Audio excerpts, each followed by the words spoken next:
Rahim. Today's topic of discussion is EFI most repeated MCQs of S2. अब इससे यह होगा कि जो एक MCQ पॉइंट होगा मैं उससे रिलेटेड उस टॉपिक के सारे MCQs पॉइंट कवर करा दूंगा, तो इससे आपकी SCQs में भी हेल्प हो जाएगी और इंशाल्लाह ताला ये वीडियोस अगर आप लास्ट तक देखोगे तो काफ़ी ज़्यादा मदद हो जाएगी S2 के लिए। ओके, तो स्टार्ट करते हैं। इक्लेजिया कार्डिया। इक्लेजिया कार्डिया के लिए जो गोल्ड स्टैंडर्ड इन्वेस्टिगेशन होती है वो कौन सी होती है? मैनोमेट्री होती है। ओके, इक्लेजिया कार्डिया में एक्सरे चेस्ट करा लोगे, आपको क्या मिलेगा? वाइडनिंग ऑफ मीडियस्टिनम और एब्सेंट गैस्ट्रिक बबल देखने को मिलता होता है। इक्लेजिया कार्डिया में एंडोस्कोपी क्यों कराते हैं? ताकि सूडो इक्लेजिया से डिफरेंशिएट कर सके। सूडो इक्लेजिया इसोफेगस का जो कार्डियक एंड का कैंसर होता है, ओके, इसकी वजह से सूडो इक्लेजिया हो सकता है। कार्डियक एडिनोकार्सिनोमा की वजह से, small cell carcinoma of lung की वजह से और पेनक्रियाटिक कैंसर की वजह से। तीसरा बेरियम स्वैलो करा लोगे, bird beak right tail appearance देखने को मिलती होती है। और मैनोमेट्री करा लोगे, मैनोमेट्री के अंदर लोअर इसोफेगल स्फिंक्टर का प्रेशर 26 से ज्यादा देखने को मिलता होता है। ठीक हो गया, क्लियर? ये इंपॉर्टेंट टेस्ट होता है। अब इसका मैनेजमेंट क्या होता है? मेडिकल में नाइट्रेट्स और कैल्शियम चैनल ब्लॉकर है। एंडोस्कोपी के अंदर pneumatic dilatation of lower oesophageal sphincter है। Okay, injection of botulinum toxin है और पर ओरल एंडोस्कोपिक मायोटोमी आ जाती है। सर्जरी के अंदर मॉडिफाइड हैलर्स मायोटोमी है, साथ में आप पार्शियल फंडोप्लाइकेशन भी करते हैं ताकि गर्ड को प्रिवेंट कर सके। और इक्लेजिया कार्डिया में इसोफेजेक्टमी कब करते हैं? जब मेगा इसोफेगस होता है या failure of more than one myotomies है। क्लियर? तो इक्लेजिया कार्डिया की काफी सारी चीजें मैंने कवर करा दिया है। इसके बाद चलते हैं sudden onset of severe abdominal pain है। ओके, एक पेशेंट जिसको ऑस्टियोआर्थराइटिस है उसके लिए एनसेट ले रहा था, अब उसको एपिगैस्ट्रिक पेन होता है, sudden severe generalised abdominal pain होता है और पैरोटिनाइटिस वाले फीचर देखने को मिलते हैं। क्या फीचर होते हैं? इंस्पेक्शन के अंदर एब्डोमन की मूवमेंट्स कम हो जाएगी, पाल्पेशन के अंदर tenderness, rebound tenderness, guarding rigidity देखने को मिलती है, बोर्ड लाइक रिजिडिटी होती है। नंबर 3 परकशन, इसमें जो लीवर की डलनेस होती है ओब्लिटरेट हो जाती है ड्यू टू नीमोपेरिटोनियम। ओके, ऑस्कल्टेशन में वोवल साउंड एब्सेंट हो जाती है। तो ये सारी चीजें परफोरेटेड पेप्टिक अल्सर डिजीज में देखने को मिलती होती है। परफोरेटेड पेप्टिक अल्सर डिजीज में जो इन्वेस्टिगेशन और चॉइस होती है वो क्या होती है? वो होती है चेस्ट एक्सरे होता है इरेक्ट व्यू में, जिसमें आपको नीमोपेरिटोनियम देखने को मिलेगा। और इसका और एक बहुत बात रट्टा मार लेना, जो डूडिनल अल्सर होता है ना वो यूजुअली ब्लीड करता होता है और जो गैस्ट्रिक अल्सर होता है वो परफोरेट हो जाता है। क्लियर? और ट्रीटमेंट के अंदर क्या होता है? पहले रिससिटेशन करनी होती है, लैप्रोटमी की, एक्सप्लोरेटिव लैप्रोटमी की, पेरिटोनियल कैविटी को नॉर्मल स्लाइन से वॉश किया और फिर आपने क्या किया? अगर छोटा मोटा परफोरेशन थी तो ग्राहम्स रिपेयर करना होता है और अगर बड़ी परफोरेशन थी तो आपने रो एक्स एंड वाई गैस्ट्रोजेजुनोस्टोमी करनी होती है। तो ये खत्म हो गया परफोरेटेड पेप्टिक अल्सर डिजीज वाला topic. Okay, organ injured in case of blunt abdominal trauma. Okay, blunt abdominal trauma, left hypochondria में कोई नुकसान हुआ तो सप्लीन का ट्रॉमा आपको देखने को मिलता होता है। और सप्लीन के ट्रॉमा में आपने क्या करनी होती है? सप्लीनेक्टमी करनी होती है। तो सप्लीनेक्टमी के एग्जाम में इंडिकेशन वगैरह पूछी जाती होती है, सप्लीनेक्टमी किन किन कंडीशन में हम करते होते हैं। तो सप्लीनेक्टमी एक तो ट्रॉमा के केस में करते हैं, नंबर 2 ऑन्कोलॉजी में करते होते हैं, फॉर एग्जाम्पल डायग्नोस्टिक और थेरापेटिक पर्पज के अंदर। हेमाटोलॉजिकल कंडीशन में करते हैं, कौन सी कंडीशन है जिसमें करते हैं? हेरिडेटरी सफिरोसाइटोसिस में, आईटीपी में और हाइपरसप्लिनिज्म में। हाइपरसप्लिनिज्म के अंदर 3 चीजें होती है। नंबर 1 पैनसाइटोपिनिया होता है, बोन मैरो कंपनसेटरी हाइपरप्लेजिया होता है। क्लियर? स्प्लीनोमेगाली भी होती है और ये पैनसाइटोपिनिया स्प्लीनेक्टमी के बाद ठीक हो जाता है। क्लियर? सही हो गया?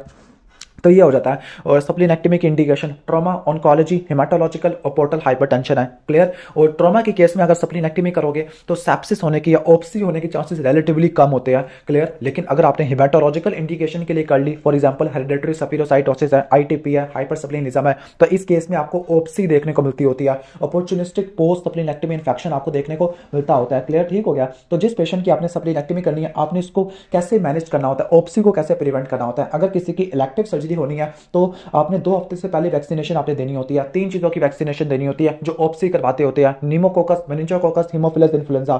ओके, ठीक हो गया? और इनकी जो रिपीटेशन होती है ना, इनकी वैक्सीन आपने कब रिपीट करनी होती है? फॉर एग्जांपल निमोकोकस की और मेनिंजोकोकस की आपने हर 5 साल के बाद रिपीट करनी होती है और हीमोफिलस इन्फ्लुएंजा की आपने 10 साल के बाद रिपीट करनी होती है।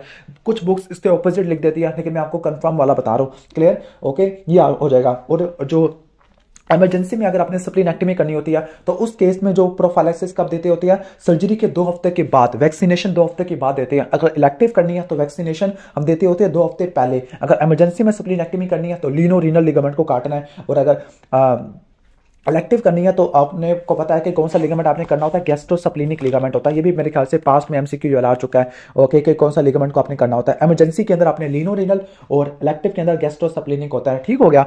और इसकी कॉम्प्लिकेशन क्या होती है? ओप्सी होती है, अपॉर्चुनिस्टिक पोस्ट सप्लीनेक्टमी इन्फेक्शन है। प्रिवेंट कैसे करना होता है? इलेक्टिव सर्जरी से 2 हफ्ते पहले वैक्सीनेशन देनी है और इमरजेंसी सर्जरी के 2 हफ्ते के बाद देनी होती है और एंटीबायोटिक देनी होती है। फॉर एग्जाम्पल अगर सप्लीनेक्टमी 5 साल से कम वाले में देखने को मिल रही है तो डेली पेनिसिलिन देनी होती है until the age of 10 years है। और अगर सप्लीनेक्टमी 5 साल से ऊपर वाले में है तो आपने डेली पेनिसिलिन देनी होती है 16 साल की उम्र तक। क्लियर? ऑलमोस्ट ये हो जाएगा।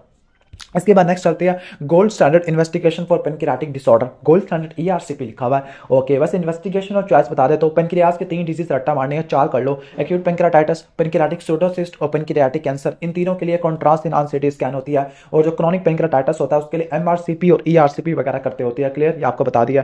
इसके बाद नेक्स्ट हम आगे चलते हैं, सीवियर राइट हाइपोकॉन्ड्रिया में पेन है, ओके, पाल्पेबल टेंडर मैस और फीवर है। तो आपको 4 टीज देखने को मिल रही है। वो कौन कौन से 4 टीज है? नंबर 1 उसको फीवर है, ओके, टेम्परेचर है, टॉक्सिसिटी है, टैकीकार्डिया है, टेंडर मैस है राइट हाइपोकॉन्ड्रिया में, और गाल ब्लैडर में पस भरी पड़ी है, बिलियरी कोली की पेन है, तो एम्पाइम ऑफ गाल ब्लैडर में देखने को मिलता है। इसकी मैनेजमेंट बिल्कुल वैसी ही होती है जो सिंपल कोलीलिथियासिस या कोलिसिस्टाइटिस वाली होती है। पहले रिससिटेशन करनी होती है। अगर पस को आपने ड्रेन करना है तो कोलिसिस्टोस्टमी कर लेंगे, और जो फाइनल ट्रीटमेंट होता है वो कोलिसिस्टेक्टमी होता है। अगर डायबिटीज वाले पेशेंट में शार्कोट ट्राइड हो जाए, फीवर, राइट हाइपोकॉन्ड्रिया में पेन है, ओके, और जॉन्डस आपको देखने को मिले, फीवर, राइट हाइपोकॉन्ड्रिया में पेन और जॉन्डस है डायबिटीज में, तो वो क्या होता है? पायोजेनिक लिवर एब्सेस होता है। लेकिन अगर यही चीज अगर आपको लाइक गाल स्टोन से रिलेटेड हो कि सीबीडी में स्टोन हो, उसकी डायलिटेशन हो, तो ये होता है आपका एक्यूट कोलेंजाइटिस हो जाता है। और अगर मैं शार्कोट्राइड में 2 चीजें ऐड कर दूं, कन्फियन और हाइपोटेंशन, तो बन जाता है रिनोल्ड पेंटार्ड होता है। क्लियर, ठीक हो गया। अगर पायोजेनिक लिवर एब्सेस है इसका ट्रीटमेंट डिफरेंट होता है, अगर एक्यूट कोलेंजाइटिस है इसका ट्रीटमेंट डिफरेंट होता है। फॉर एग्जांपल अगर पायोजेनिक लिवर एब्सेस है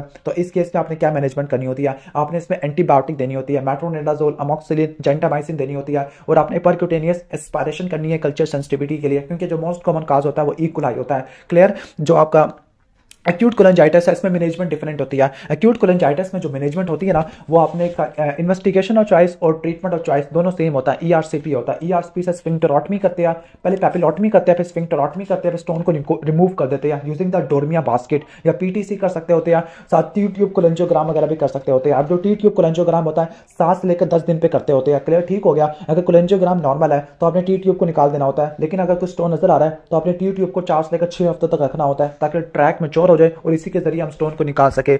इसके बाद है 5 year survival rate in case of pancreatic cancer. तो जो पेनक्रियाटिक कैंसर में जो 5 ईयर सर्वाइवल रेट होता है वो 1 से लेकर 2% होता है, लेकिन अगर आप सर्जरी कर लोगे तो ये 15 से लेकर 20 तक हो जाता है। सर्जरी कौन सी होती है? पेनक्रियाटिकोडुोडेनेक्टमी। जो पेनक्रियाटिकोडुोडेनेक्टमी होती है 2 तरह की होती है, पायलोरस प्रिजर्विंग जिसको बोलते हैं लॉन्ग बाय ट्रैवर्सो, और दूसरा विपल्स होती है। और इन सर्जरी की क्या कॉम्प्लिकेशन हो सकती है? डिलेड गैस्ट्रिक अनटाइंग होती है ड्यू टू रिमूवल ऑफ पायलोरस होता है। और जो पेनक्रियाटिक कैंसर है उसके लिए इन्वेस्टिगेशन और चॉइस क्या होती है? कॉन्ट्रास्ट इनहांस सीटी स्कैन होता है। और कैंसर करने से पहले पेशेंट को आपने प्री ऑप मैनेजमेंट करनी होती है। आईवी फ्लूइड दोगे ताकि रीनल परफ्यूजन को मेंटेन कर सके, विटामिन के इंजेक्शन देते होते हैं, एंटीबायोटिक दोगे कोलेंजाइटिस को प्रिवेंट करने के लिए, प्री ऑपरेटिव बिलियरी ड्रेनेज करोगे, अगर बिलिरुबिन 15 से ज्यादा का होता है, कोआगुलेशन की स्क्रीन कर लोगे और कंसेंट वगैरह ले लोगे। इसके बाद नेक्स्ट चलते हैं, अगर किसी को एनुलर पेनक्रियास और डुओडेनम की ऑब्स्ट्रक्शन है, वैसे जो बेस्ट ट्रीटमेंट होता है वो डुओडेनोस्टोमी होता है। और सुपीरियर मेसेंटेरिक आर्टरी का सिंड्रोम है डुओडेनोजुजुनोस्टोमी करते होते हैं, लेकिन यहाँ पे यही लिखा हुआ। ओके, अब इसोफेगस के 2 तरह के कैंसर होते हैं, स्क्वेमस सेल होता है और दूसरा आपको देखने को मिलता है एडिनोकार्सिनोमा होता है। जो एडिनोकार्सिनोमा होता है लोअर 1/3 ऑफ इसोफेगस में देखने को मिलता है, और उसके जो रिस्क फैक्टर होते हैं पैरेट इसोफेगस, लॉन्ग स्टैंडिंग गर्ड होता है, जबकि स्क्वेमस सेल कार्सिनोमा मिडल 1/3 में होता है। इसका risk factor achalasia, smoking, alcohol, Plummer Vinson syndrome, ये आपको देखने को मिलता होता है। ओके, ऑलमोस्ट ये आपका हो जाएगा। इसके बाद नेक्स्ट हम टॉपिक स्टार्ट करते हैं। नेक्स्ट हमारा टॉपिक है ओके लोअर जीआईटी। तो लोअर जीआईटी में सबसे पहला है most common polyps associated with familial adenomatous polyposis. अब जो फैप में जो पॉलिप्स होते हैं वो एडिनोमेटस पॉलिप्स आपको देखने को मिलते हैं। अगर आपका सवाल आता है प्यूर्स जैगर का तो इसमें आपको हिमाटोमेटस पॉलिप्स देखने को मिलते हैं। ये दोनों टॉपिक काफी ज्यादा इंपॉर्टेंट होते हैं और दोनों में आपको कोलोरेक्टल कैंसर देखने को मिलता होता है। फैप में क्या होता है 100 से ज्यादा पॉलिप देखने को मिलते हैं। लार्ज इंटेस्टाइन में एपीसी जीन म्यूटेशन होती है, ऑटोसोमल डोमिनेंट होता है, 100% कोलोरेक्टल कैंसर होने के चांसेस ज्यादा होते हैं। इसके अलावा एपिडर्मॉइड सिस्ट यानी डर्मॉइड सिस्ट है, नहीं सेबेशियस सिस्ट है, डेस्मॉइड ट्यूमर और ओस्टियोमा भी देखने को मिलते होते हैं। सिग्माइडोस्कोपी करा लोगे 100 या 100 से ज्यादा पॉलिप्स देखने को मिलते हैं। ओके, ठीक हो गया। और कैंसर होने के चांसेस काफी ज्यादा होते हैं। कैसे स्क्रीनिंग करोगे? जेनेटिक टेस्टिंग करा लोगे, सिग्माइडोस्कोपी, कोलोनोस्कोपी वगैरह करा लोगे। और सिग्माइडोस्कोपी कब से कराना शुरू करोगे? 10 से लेकर 15 साल की उम्र में। ओके, ठीक हो गया। और आपने क्या करना होता है इसका treatment total proctocolectomy with ileo anal pouch anastomosis होता है। क्लियर, ऑलमोस्ट ये हो जाएगा। इसके बाद नेक्स्ट चलते हैं मिड लाइन एब्डोमिनल डिफेक्ट है न्यू नेट्स में। Okay, mid line abdominal defect in the new nets है, कोनिकल प्रोजेक्शन है। तो ये क्या होता है कि ये आपको अम्ब्लाइकल हर्निया में देखने को मिलता है। और अम्ब्लाइकल हर्निया का जो ट्रीटमेंट होता है 4 साल तक आपने वेट करना होता है स्पॉन्टेनियस क्लोजर का, लेकिन अगर 4 साल से ज्यादा का है तो हर्नियोरेफी करनी होती है। इसके बाद जो अगला पॉइंट लिखा हुआ है ये जो है ना मायोस रिपेयर डाउन रिपेयर के ज्यादा होता है पैराम्ब्लाइकल हर्निया में। पैराम्ब्लाइकल हर्निया अगर 1 सेंटीमीटर से कम का हो तो डाउन रिपेयर होता है, 1 से लेकर 2 का हो तो मायोस रिपेयर है। ओके, तो हम पढ़ रहे थे अच्छा मेरे मोबाइल में चार्जिंग 15% है, मुझे आई थिंक डाटा बंद कर देना चाहिए चार्जिंग को बचाने के लिए। ओके अच्छा चलो ठीक है। अब हम ये पढ़े थे पैराम्बलाइकल हर्निया 1 सेंटीमीटर से कम का हो तो डाउन रिपेयर, 1 से लेकर 2 का हो तो मायोस रिपेयर और 2 से ज्यादा का हो तो मैश रिपेयर करते हैं। नेक्स्ट क्लिनिकल विग्नेट है pain on defecation with streaks of bright red bleeding है। पेन ऑन डेफिकेशन और ब्राइट रेड ब्लीडिंग हो रही है जिसमें म्यूकस डिस्चार्ज भी हो सकता है, तो ये इनल फिशर में देखने को मिलता होता है। क्लियर, ठीक हो गया। इनल फिशर क्या होता है, ये लॉन्गिट्यूडनल स्प्लिट होता है इन द डिस्टल इनल कैनाल होता है। सिवियर पेन ऑन डेफिकेशन होता है, ब्राइट रेड ब्लीडिंग होती है, म्यूकस डिस्चार्ज होता है, कॉन्स्टिपेशन आपको देखने को मिलती होती है। क्लियर। अब इसका मैनेजमेंट क्या होता है, अब तमाम इनल किनाल की कंडीशंस के अंदर आपने कंजर्वेटिव ट्रीटमेंट को याद रखना है। कंजर्वेटिव ट्रीटमेंट क्या होता है, डाइटरी फाइबर ऐड करते होते हैं, स्टूल के सॉफ्टनर ऐड करते होते हैं, वाटर के इंटेक को एडिक्वेट करते होते हैं, वार्म सीड्स बात देते होते हैं। इसके अलावा अगर क्रॉनिक एनल फिशर है 6 हफ्ते से ज्यादा का है तो नाइट्रिक ऑक्साइड डोनर ऐड करेंगे, बोटॉक्स के इंजेक्शन देंगे, मैनुअल डायलेटेशन ऑफ एनस होता है। और अगर सर्जरी करेंगे, अगर सब चीजें फेल हो जाती है, सर्जरी के अंदर नोटारास, लैटरल इंटरनल स्फिंक्टरोटमी है और एनल एडवांसमेंट फ्लैप आ जाता होता है। तो ये हो गया एनल फिशर के बारे में। और एनल फिशर की जो मोस्ट कॉमन लोकेशन होती है ये पोस्टीरियर मिड लाइन में देखने को मिलता होता है। जो इंटीरियर मिड लाइन होता है ये विजाइनल डिलीवरी की वजह से देखने को मिल सकता होता है। नेक्स्ट क्वेश्चन पे चलते होते हैं, infant with the acute onset of crampy abdominal pain है। इन्फेंट है जिसको क्रैम्पी एब्डोमिनल पेन है, लेग की विड्रॉल है, ब्लड ऑन डी आ रही है, रेड कुरेंट जेली स्टूल है, तो ये इंटरसेप्शन के अंदर आता होता है। इंटरसेप्शन में लेग की विड्रॉल देखने को मिलती है, ओके, काफी ज्यादा पेन होता है, बिलस वॉमिटिंग होती है, रेड कुरेंट जेली स्टूल देखने को मिलता है, साइन ऑफ डांस आपको देखने को मिलता है कि राइट इलिक फोसा बिल्कुल खाली पड़ा हुआ है। अब इसमें जो पहले कराते हैं एक्सरे जिसमें टारगेट और मेनिस्कस साइन होता है, इन्वेस्टिगेशन और चॉइस अल्ट्रासाउंड होता है जिसमें किडनी शेप मैस होगा लॉन्गिट्यूडल व्यू में और ट्रांसवर्स व्यू के ऊपर आपको टारगेट या बुल्स आई साइन देखने को मिलेगा। ओके, इन्वेस्टिगेशन और चॉइस अल्ट्रासाउंड हो गया जिसमें किडनी शेप मैस या बुल्स आई साइन देखने को मिलता है। गोल्ड स्टैंडर्ड बेरियम अनीमा होता है क्योंकि डायग्नोस्टिक भी होता है और थेरापेटिक भी होता है। CT scan most sensitive test होता है, सिटी स्कैन में सॉसेज शेप मैस देखने को मिलेगा। क्लियर। और उसका ट्रीटमेंट क्या होता है, मैंने कहा था कि जो बेरियम अनीमा है इसमें क्लास साइन मिलता है और ये डायग्नोस्टिक भी होता है और थेरापेटिक भी होता है। तो इसमें आप हाइड्रोस्टैटिक रिडक्शन करते हैं बाय कॉन्ट्रास्ट एजेंट या एयर अनीमा, लेकिन अगर ये फेल हो चुका है तो इलियोकोलेक्टमी करेंगे और प्राइमरी एनास्टोमोसिस कर देंगे। नेक्स्ट है ओशनल शेरिन रेजिमेन। ओशनल शेरिन रेजिमेन किसके लिए करते हैं, पेंडिकुलर मैस में करते हैं। अब पेंडिकुलर मैस की क्या डिफरेंशियल होती है, या राइट इलिक फोसा में जो मैस होता है उसके क्या डिफरेंशियल होती है। पेंडिकुलर फ्लैगमोन सीकम का कैंसर है, इलियोसिकल ट्यूबरकुलोसिस है, क्रॉन्स डिजीज है, एक्टिनोमायोसिस है, एक्टिनोमाइकोसिस वगैरह, मायोसिस वगैरह रट्टा मार लो, ठीक है। ओके, ये आपने देखना होता है। और इसका मैनेजमेंट क्या होता है, लाइक मैनेजमेंट के अंदर अपेंडिकुलर मैस में आप ओशनल शेरिन रेजिमेन करते होते हैं। ओशनल शेरिन रेजिमेन के अंदर नील पर ओरल है, एंटीबायोटिक्स देते होते हैं, एंटीमेटिक एनर्जेसिक्स देते होते हैं, आईवी फ्लूइड्स देते होते हैं। मैस को आपने डेली रिकॉर्ड करना होता है। कैसे करोगे, सिटी स्कैन से करोगे। Perform contrast enhance CT scan, अगर एब्सेस मिल गया तो परक्यूटेनियस डिस्चार्ज कर देते होते हैं, ड्रेनेज कर देते होते हैं एब्सेस की, और आपने पेशेंट को तीसरे से लेकर चौथे दिन पर एसेस करना होता है। ओके, और अगर पेशेंट रिस्पॉन्ड कर जाता है तो आपने इसको डिस्चार्ज कर देना और इंटरवल अपेंडेक्टमी कर देनी होती है। और अगर आपको कुछ चीजें देखने को मिले, for example mnemonic TPR, okay, T से आपको MVP होता है मिमोनिक, M से मैस बढ़ गया है, V से वॉमिटिंग है, P से पेन या पल्स रेट बढ़ गया, तो इसका मतलब है ओशनल शेरिन रेजिमेन को चलाने का कोई फायदा नहीं है। तो इस केस में आपने क्या करना होता है, ओशनल शेरिन रेजिमेन को आपने डिसकंटिन्यू आपने कर देना होता है। क्लियर, सही हो गया। इसके बाद नेक्स्ट आगे चलते हैं, most common type of hernia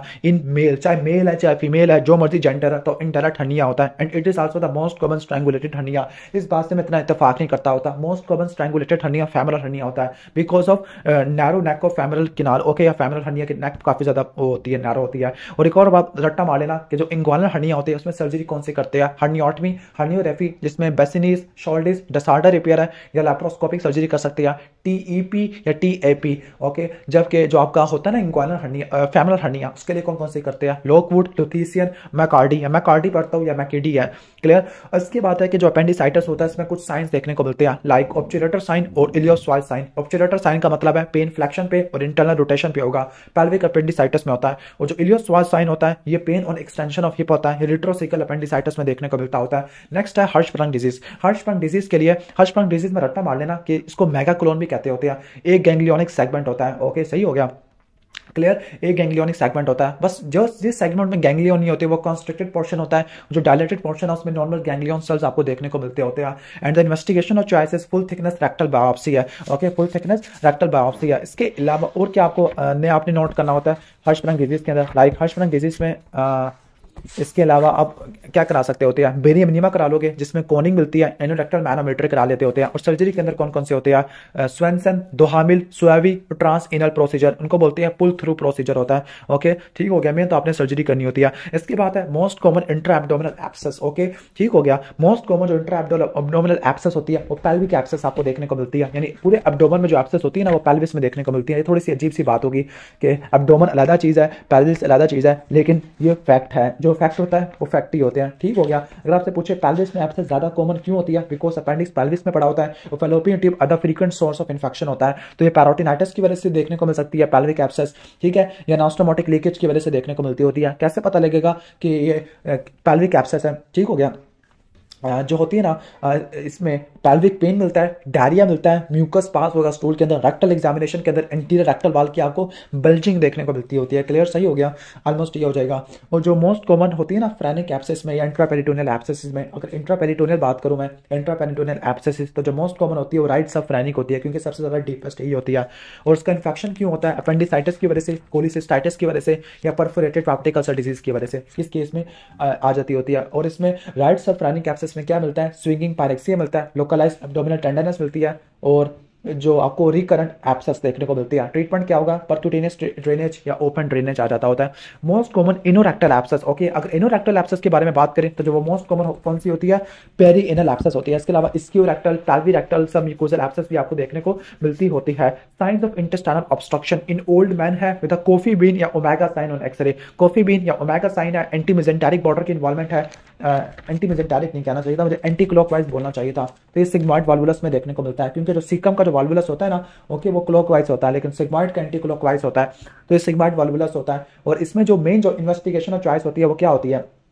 आप ना जो इसमें एक्सरे तो करा लोगे, एक्सरे पे डायग्नोस हो जाता है, इसके अलावा सिटी स्कैन भी करा सकते होते हैं। और इसमें जो सिग्माइडोस्कोपी होता है, सिग्माइडोस्कोपी जो रिजिड या फ्लेक्सिबल सिग्माइडोस्कोपी है, इससे आप डिकम्प्रेस करोगे बाय इंसर्शन ऑफ फिलेटस ट्यूब है। और ट्रीटमेंट के अंदर सिग्माइड कोलेक्टमी फॉलोड बाय कोलोस्टमी वगैरह करा लेते होते हैं। क्लियर, ठीक हो गया। या सिग्माइडोपेक्सी या हार्ट पेंट्स या बॉल मिकोलिक्स ऑपरेशन करा सकते होते हैं। Okay, next chapter is urogenital surgery. Okay, urogenital surgery. इसके बाद ये यूरोजेनिटल सर्जरी में सबसे पहला लिखा हुआ है, अगर किसी पेशेंट को ट्रॉमा हुआ है, ओके, रीनल का ट्रॉमा है, तो उसके लिए इन्वेस्टिगेशन और चॉइस क्या होती है? कॉन्ट्रास्ट एनहांस्ड सीटी स्कैन होता है। तो पार्शियल नेफ्रेक्टमी आपने कब करनी होती है? अगर ट्रॉमा का साइज 1 सेंटीमीटर से बड़ा का है तो इस केस में आपने क्या करनी होती है? पार्शियल नेफ्रेक्टमी आपने करनी होती है। ओके, पहला तो एमसीक्यूज पॉइंट ये हो गया। और इन्वेस्टिगेशन और चॉइस क्या होती है? कॉन्ट्रास्ट एनहांस्ड सीटी स्कैन वगैरह आपने कराना होता है। ओके, रीनल ट्रॉमा के अंदर। ओके, ठीक हो गया, ऑलमोस्ट ये हो जाएगा। तो पार्शियल नेफ्रेक्टमी कब करेंगे? अगर ट्रॉमा का साइज 1 सेंटीमीटर से बड़ा होता है। बस एक बात याद रख लेना कि जब भी रीनल ट्रॉमा होता है ना, मोस्टली रीनल ट्रॉमा आपको देखने को मिलता है ब्लंट एब्डोमिनल ट्रॉमा की वजह से देखने को मिलता है। इसकी ग्रेडिंग याद रख लेना, ग्रेड 1 में कंटियन होती है, ग्रेड 2 और 3 में लैसिरेशन होती है। ग्रेड 2 में लैसिरेशन 1 सेंटीमीटर से कम की होती है, ग्रेड 3 में लैसिरेशन 1 सेंटीमीटर से ज्यादा की देखने को मिलती है। ग्रेड 4 में कलेक्टिंग सिस्टम की इंजरी होती है, और ग्रेड 5 में आपको शैटर्ड किडनी देखने को मिलती है। And the hallmark of renal injury is haematuria. Okay, and the investigation of choice is contrast enhanced CT scan होता है। क्लियर, सही हो गया। इसके अलावा आईवीयू करा सकते हैं यूरोग्राफिक कॉन्ट्रास्ट से। अगर पेशेंट हीमोडायनेमिकली स्टेबल है, ओके, तो आप इन्वेस्टिगेशन कर सकते हैं कॉन्ट्रास्ट एनहांस्ड सीटी स्कैन से। लेकिन अगर पेशेंट हीमोडायनेमिकली अनस्टेबल है तो आप ये नहीं कर सकते होते, आपने सीधा अपने लेप्रोटमी के लिए प्रिपेयर करना होता है, नेफ्रेक्टमी वगैरह करोगे। ठीक हो गया, क्लियर, ऑलमोस्ट ये हो जाएगा हमारा सर्जिकल ऑप्शन हो गया। पार्शियल या कंप्लीट नेफ्रेक्टमी कब करते हैं? ग्रेड 3 या ग्रेड 4 इंजरी में। ग्रेड 3 का मतलब है 1 सेंटीमीटर से ऊपर का हो, और ग्रेड 4 का मतलब है कलेक्टिंग सिस्टम की इन्वॉल्वमेंट आपको देखने को मिले। इसके बाद चलते हैं most common type of renal stone. तो जो मोस्ट कॉमन होते हैं वो कैल्शियम ऑक्सलेट के स्टोन आपको देखने को मिलते होते हैं। क्लियर, कैल्शियम ऑक्सलेट की मोस्ट कॉमन स्टोन होती है। कैल्शियम ऑक्सलेट की जो अपीयरेंस होती है ना, डम्बल या इनवेलप शेप होती है। दूसरा जो होता है ना जो प्रोटीएस की वजह से होते हैं वो ट्रिपल स्ट्रूवाइड स्टोन होते हैं। स्ट्रूवाइड स्टोन की अपीयरेंस कैसी होती है? स्ट्रूवाइड स्टोन की होती है कॉफिन लिड अपीयरेंस होती है। ओके, डम्बल या एनवेलप होते हैं ऑक्सलेट के, स्ट्रूवाइड के कॉफिन लिड होते हैं, फॉस्फेट के एमॉर्फस आपको देखने को मिलते हैं। यूरिक एसिड के स्टोन थायराइड डाययूरेटिक की वजह से होते हैं। ओके, मल्टीफेसेटेड रोजेट्स होते हैं, और हेक्सागोनल शेप से स्टाइन वाले होते हैं, और ये सबसे हार्डेस्ट स्टोन होते हैं। एक्स्ट्रा कॉर्पोरियल चौक व लिथोट्रिप्सिस से नहीं टूटते होते। क्लियर, ऑलमोस्ट ये हो जाएगा। And what is the investigation choice for ureteric stone और रीनल स्टोन, तो वो क्या होती है, नॉन कंट्रास्ट सीटी स्कैन आपको देखने को मिलता होता है। Clear, non contrast CT scan आपने कराना होता है इन रीनल के लिए या यूरेट्रिक स्टोन के लिए। ओके, और ट्रीटमेंट के अंदर क्या होता है, अगर स्टोन 5 मिलीमीटर से कम का है तो आपने क्या करना होता है, 3 लीटर का फ्लूइड देना होता है और एनर्जेसिक देना होता है। 6 से लेकर 8 मिलीमीटर का तो आपने मेडिकल एक्सपल्शन थेरेपी करनी है 10 सालों से। और अगर स्टोन 2 सेंटीमीटर से कम का है तो एक्स्ट्रा कॉर्पोरियल शॉक या लिथोट्रिप्सी है। और अगर स्टोन 2 सेंटीमीटर से बड़ा का है तो आपने क्या करनी होती है, परक्यूटेनियस नेफ्रोलिथोटमी है। इन शॉर्ट, जो extra corporeal shock of lithotripsy होती है रीनल स्टोन में करेंगे अगर वो 2 सेंटीमीटर से कम का हो, यूरेट्रिक स्टोन में करेंगे 1 सेंटीमीटर से कम का हो। क्या कंट्रा इंडिकेशन होती है, अगर किसी को प्रेगनेंसी हो, ब्लीडिंग के डिजीज हो, अनकंट्रोल्ड हाइपरटेंशन हो, यूटीआई हो, ओबीस पेशेंट है, उसमें आपने extra corporeal shock wave lithotripsy आपने नहीं करना होता। क्लियर, सही हो गया। और अगर आप ओपन सर्जरी करोगे तो लंबर पोजीशन होगी और जो इंसिजन होता है वो मोरिसन इंसिजन होता है। क्लियर, ऑलमोस्ट ये हो जाएगा आपका। और किडनी के स्टोन्स में क्या पॉइंट होता है, डल पेन होता है, लंबर एरिया पे देखने को मिलता होता है, हिमाचूरिया होता है। जबकि कोलिकी पेन होता है यूरेट्रिक स्टोन में देखने को मिलता है, जो कि ग्रोइन में रेडिएट कर सकता होता है। और यूरेट्रिक के स्टोन में क्या होता है, अगर स्टोन 1 सेंटीमीटर से कम का है तो आपने क्या करनी है, extra corporeal shock of lithotripsy, और इससे बड़ा है तो आपने यूआरएस करना होता है, यूरेट्रोस्कोपी आपने करनी होती है। क्लियर, ऑलमोस्ट ये पॉइंट मैंने सारे डिस्कस करा दिया स्टोन से रिलेटेड। आगे चलते होते हैं। ओके, नेक्स्ट हम आगे चलते होते हैं। ओके, अच्छा ये ओके, यूरेट्रिक स्टोन में कब सर्जिकल इंटरवेंशन करेंगे, जब पेन एनर्जीजे से कंट्रोल नहीं हो रहा, इन्फेक्शन हो गया, ऑब्स्ट्रक्शन हो गया, किडनी फेल होना शुरू हो गया। ओके, या परसिस्टेंट ऑब्स्ट्रक्शन है, 4 से लेकर 6 हफ्तों से ज्यादा की ऑब्स्ट्रक्शन है। इसके बाद है किसी पेशेंट को लॉइन पेन है, फ्लैंक पे पेन है, फ्लैंक पे मैस है, क्रॉस हिमाचूरिया, तो ये आरसीसी होता है, मोस्ट कॉमन रीनल ट्यूमर होता है। ओके, आरसीसी वाला, और आरसीसी को हाइपरनेफ्रोमा ग्रेविट्स ट्यूमर भी कहते हैं। क्लियर, मोस्ट कॉमन कैंसर होता है। और याद रख लेना, जो आरसीसी और विम्स ट्यूमर तो बच्चों का ट्यूमर होता है जिसको नेफ्रोब्लास्टोमा कहते हैं। जो आरसीसी और विम्स ट्यूमर ये दोनों फैल जाते होते हैं लंग्स के अंदर। क्लियर, ठीक हो गया, लंग्स को इन्वॉल्व कर लेते होती है, और लंग्स को इन्वॉल्व करेंगे तो कैनन बाल अपीयरेंस देखने को मिलती है। जो आरसीसी होता है लेफ्ट साइडेड वेरिकोसील भी करा देता होता है, क्योंकि लेफ्ट रीनल वेन को इन्वेड कर लेता है, खासतौर पर क्लियर सेल कैंसर होता है। और इसकी इन्वेस्टिगेशन ऑफ चॉइस क्या होती है, कॉन्ट्रास्ट एनहांस सीटी स्कैन होता है। क्लियर, लंग्स की मेटास्टेसिस को देखने के लिए सीटी चेस्ट करा लेते हैं, और इसका जो ट्रीटमेंट होता है वो डिपेंड करता होता है स्टेजिंग के ऊपर। ओके, अब यहाँ पे ना 3 कैंसर जिसका ट्रीटमेंट ज्यादातर को भूल जाते होते हैं। क्लियर, एक होता है आपका लाइक किडनी का ट्यूमर है, आरसीसी है। दूसरी तरफ आपको मैं बता देता हूँ कि ब्लैडर का ट्यूमर है, और तीसरी तरफ जो ट्यूमर होता है वो प्रोस्टेट का ट्यूमर होता है। अब इनमें जो ट्रीटमेंट होता है ना वो स्टेज वाइज होता है। अब मैं आपको इजी करके बता देता हूँ, याद करने में काफी आसानी हो जाएगी। अगर किसी बंदे को कहने का मतलब है कि T1A है, आरसीसी है, T1A है। ओके, T1A है, T1A का मतलब है ट्यूमर का साइज अगर 4 सेंटीमीटर से कम का होता है, तो इस केस में आपने आरसीसी में क्या करना होता है, आपने पार्शल नेफ्रेक्टमी करनी होती है, नेफ्रॉन सेपरेटिंग सर्जरी करनी होती है। यानी अगर ट्यूमर 4 सेंटीमीटर से कम का हो, ट्यूमर अगर फेवरेबल लोकेशन के ऊपर हो, बायलैटरल किडनी में ट्यूमर हो, या प्री एग्जिस्टिंग रीनल इनसफिशिएंसी हो, या सोलिटरी फंक्शनिंग किडनी हो, इसमें आपने पार्शल नेफ्रेक्टमी करनी होती है। क्लियर, यानी 4 सेंटीमीटर से कम वालों में। इसके अलावा T1, T2, T3, T4 इन सब में रेडिकल सिस्टेक्टमी आपने करनी होती है। सिस्टेक्टमी क्या है, रेडिकल नेफ्रेक्टमी करनी होती है, जिसमें आपने किडनी निकाला, एड्रीनल ग्लैंड निकाला, जीरोटा फेशियल निकाला, पैरायोटिक लिम्फ नोड निकाला, और ये पेरिटोनियल रूट से करते होते हैं। अगर मैं ब्लैडर के कैंसर को समराइज करूं तो ब्लैडर के कैंसर में आपने याद रखना है कि जो मोस्ट कॉमन कैंसर होता है वो ट्रांजिशनल सेल कैंसर आपको देखने को मिलता होता है। ओके, अच्छा ये पहले आ गया, मैं इसको एक्सप्लेन कर देता हूँ। जो मोस्ट कॉमन जो ब्लैडर का कैंसर होता है वो स्मोकिंग से एसोसिएटेड होता है। मेरे ख्याल से ना जब टॉपिक आएगी ना मैं उन्हीं में एक्सप्लेन कर दूंगा। ठीक है, आरसीसी का ट्रीटमेंट आपको एक्सप्लेन कर दिया कि जब T1A होगा, 4 सेंटीमीटर से कम का होगा, ट्यूमर फेवरेबल लोकेशन पे होगा, बायलैटरल किडनी का ट्यूमर होगा, किडनी पहले से फारिग हुई हुई है या सोलिटरी किडनी है, तो इसमें पार्शियल नेफ्रेक्टमी करनी होती है। क्लियर, अदरवाइज रेडिकल नेफ्रेक्टमी करनी होती है। इसके अलावा आप tyrosine kinase inhibitor, anti VEGF antibodies, MTOR inhibitor ये भी दे सकते होते हैं। क्लियर, लेकिन ये मेटास्टेसिस ट्यूमर में देते होते हैं। नेक्स्ट हम आगे चलते हैं। Okay, treatment of choice in urethral injury. Okay, urethra की जो इंजरी होती है 2 तरह की होती है, इंटीरियर यूरिथ्रा, पोस्टीरियर यूरिथ्रा। ये बहुत इंपॉर्टेंट टॉपिक है, इंटीरियर यूरिथ्रा और पोस्टीरियर यूरिथ्रा। जो इंटीरियर यूरिथ्रा होता है ना, इसको आपने कहना होता है कि बल्बर यूरिथ्रा भी कहते हैं, या इसमें बल्बर यूरिथ्रा और पिनाल यूरिथ्रा होता है। जबकि पोस्टीरियर यूरिथ्रा होता है, इसमें प्रोस्टैटिक और मेम्ब्रेनस होता है। पोस्टीरियर में मेनली मेम्ब्रेनस और इंटीरियर में बल्बर होता है। दोनों में आपको क्या मिलेगा, दोनों में आपको blood at the tip of meatus होता है, दोनों में यूरिन की रिटेंशन होता है। कैसे डिफरेंशिएट करोगे, अगर आपको पेल्विक हीमाटोमा मिल रहा है तो वो मेम्ब्रेनस यूरिथ्रा, अगर पेरिनियल हीमाटोमा तो बल्बर यूरिथ्रा है। अगर हाई लाइन प्रोस्टेट है तो इसका मतलब है मेम्ब्रेनस यूरिथ्रा, और अगर नॉर्मल प्रोस्टेट है तो वो बल्बर यूरिथ्रा होता है। डीप एक्स्ट्रावाइजेशन ऑफ यूरिन है तो वो कौन सा होता है, मेम्ब्रेनस यानी पोस्टीरियर यूरिथ्रा। और आपको सुपरफिशियल एक्स्ट्रावाइजेशन ऑफ यूरिन है तो वो इंटीरियर यूरिथ्रा या बल्बर यूरिथ्रा। पेल्विक फ्रैक्चर की हिस्ट्री है तो आपका आ जाएगा पोस्टीरियर यूरिथ्रा। और अगर स्ट्रैडल इंजरी है, गटर के ढक्कन के ऊपर से गिर गया तो वो होता है आपका बल्बल यूरिथ्रा की इंजरी होती है। दोनों के अंदर इन्वेस्टिगेशन चॉइस RGU होता है, रेट्रोग्रेड यूरिथ्रोग्राम होता है, और दोनों के अंदर आपने फोलिस्टिन डालना होता है, दोनों के अंदर आपने सुप्राप्यूबिक सिस्टोस्टमी करना है, और दोनों के अंदर डिलेड एनास्टोमोटिक यूरिथ्रोप्लास्टी करना होता है। क्लियर? ऑलमोस्ट मैंने सारा रिवाइज करा दिया यूरिथ्रल इंजरी को। इसके बाद नेक्स्ट आगे चलते हैं। Most common bladder cancer smoking से हो सकता है या डाई लेदर से हो सकता है। ट्रांजिशन सेल कैंसर होता है, रट्टा मार्लिना के जो होता है ना, एडिनोकार्सिनोमा यूरेकस से होता है, और जो आपका स्क्वेमस सेल कार्सिनोमा होता है शिस्टोसोमा हेमाटोबियम की वजह से होता है। एडिनोकार्सिनोमा स्मोकिंग से होता है, स्मोकिंग से तो नहीं होता, यूरेकस से होता है। और जो ब्लडर के कैंसर में जो मोस्ट कॉमन फीचर होता है वो पेनलेस हेमाचूरिया आपको देखने को मिलता होता है, पेनलेस हेमाचूरिया होता है। एनिलीन डाइट के एक्सपोजर की वजह से हो सकता है, स्मोकिंग की वजह से हो सकता है, फिनासेटिन या साइक्लोफॉस्फेमाइड की वजह से हो सकता है, रबर इंडस्ट्री में देखने को मिल सकता है। पेनलेस ग्रॉस हेमाचूरिया आपको देखने को मिलता है। और इसका ट्रीटमेंट मैं डिस्क्राइब कर देता हूं। अगर किसी को सुपरफिशियल ट्रांजिशनल सेल कैंसर है, ओके, यानी T1A और T1 है, तो आपने क्या करना होता है, मैक्रोस्कोपिकली TURBT करना होता है, trans urethral resection of bladder tumour करना होता है। TURBT trans urethral resection of bladder tumour करना होता है। इसके अलावा आपने BCG की वो भी देनी होती है, डोज देनी होती है। यानी अगर लो रेज सुपरफिशियल ट्यूमर है तो आपने इंट्रावेसाइकल माइटोमाइसिन सी देना होता है। इंटरमीडिएट है तो आपने माइटोमाइसिन सी के 6 साइकिल चलाने होते हैं, और अगर हाई रिस्क है तो आपने 6 साइकिल BCG के चलाने होते हैं। ओके, तो मैं दोबारा बता देता हूं।